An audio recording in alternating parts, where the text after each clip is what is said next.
just amazing, and it turned people's lives around. And you know, it's a wonderful agency, and people get better. So I was going to say that we really have been a leader in the field. We are recognized by New York State as an exemplary agency. We are part of a lot of boards that have recognized us and awarded us for exemplary service, because the state is kind of catching up in this belief and getting the other agencies on board that people need to recover, that people should not stay in a treatment program for their whole life, that they should be moving on. It's not about maintenance, but about movement, and it's not about stagnation.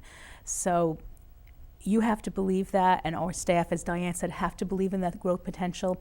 When you ask the people in the actual treatment settings, the clients, what would you tell us? If you could tell us anything, that would be important. And all of them have said to us, don't give up on us. Never give up. It's very easy when you're working with someone for 8, 10 years and they're doing the same thing over and over again to go, that's just who they are. And you never know when that slight change is going to happen, and suddenly they're going to wake up and go, aha, I can do this. And I've seen that happen again and again. You never give up. You guys are very passionate about this, aren't you? we are very passionate. Yeah. It's much more than a job. It's more than a job. It's much more than a job. Yeah, absolutely. Yeah. It's a life's work. It's a life's work, Yeah, yeah. it is.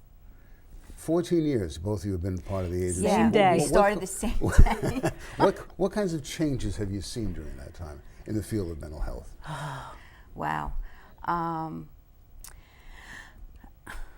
think that one of the changes that we see, we had to change the philosophy of the agency. So it was changing the way people would think. People would come to the agency and expect us to tell them what to do. And then when we threw it back on them and say, no, what would it look like if you were better? What do you need? And so that's when the work started. I think on the external world, the funding systems have changed. The needs are greater. We've seen more drug addiction in this county, more homelessness. The problems are on the rise. Putnam's right out there. It's a beautiful, beautiful county, but there are problems, and we can't hide our heads in the sand. So what's interesting is we're the only public not-for-profit mental health and chemical dependency agency in Putnam County. So we strive every day to keep our doors open. And it is difficult because of our funding cuts. New York State is broken. The system is broken. And so it's really hard to keep the spirits up with the staff. But we do a really good job with that. And I think that's the biggest change. It's the way the funding streams are now, and the need is so great. And it's very, very challenging. But we love what we do. We see people get better, and we're here for the community. We are a true community agency.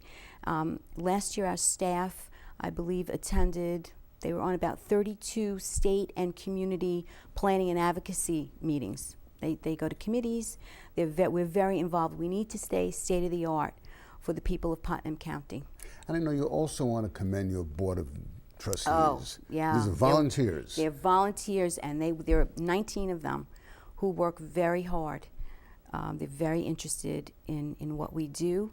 They promote our agency throughout the county. They support us in every way possible, and they're very passionate and dedicated, and they too believe in the recovery philosophy. What do you want to add, my dear? It's been probably the hardest couple of years of my entire career. Not so much the changes in Putnam, but the changes in the state, the changes in the country and the world. So as Diane was talking about, the changes, managed care has really had a huge impact, and the way that we look at treatment, because now everything is about outcomes. And that's a good thing. It's important. It goes back to, again, it's not okay just to have someone in treatment for 30 years and just slide through as the provider. But it's sometimes very hard to qualify or quantify an outcome with someone with mental illness, and how long is it going to take. So an insurance company will say, okay, give us a time frame. How many sessions till the person is better? And again, that individualized piece, so it's very hard to do. We've had insurance companies coming back and saying we're not paying anymore, and having to fight for medications for clients. When you're on medications, even a generic brand of the same medication can have very different impacts because there are different fillers, so people have reactions and the insurance companies say no. Our nurse could spend 2 hours on one phone call with an insurance company trying to get a verification for a medication. So with shrinking budgets and less money and taking more time and having to retrain, it's been quite a process. I've never seen anything like it in, again, my 27 years. And what New York State is doing in the next year or two, other states took 10 years to do. That's something widely known. So Cheryl, it's up to John Q. Public to come out, write those checks, support spelling bees, support Putnam Family and Community Services. Yes, we do need the support of the community, and I would like to invite the community to get to know us. If someone out there doesn't know who we are and what we do, call us, come in.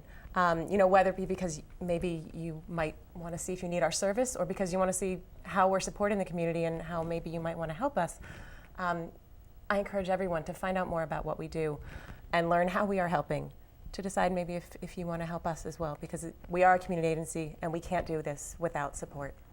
Okay, so we'd like to thank you for joining us for this edition of Spotlight on Putnam Family and Community Services. For Diane Russo, Allison Carroll, and Cheryl McKeever, I'm Eric Gross. Thanks so much for joining us. We'll see you all next time. Bye-bye.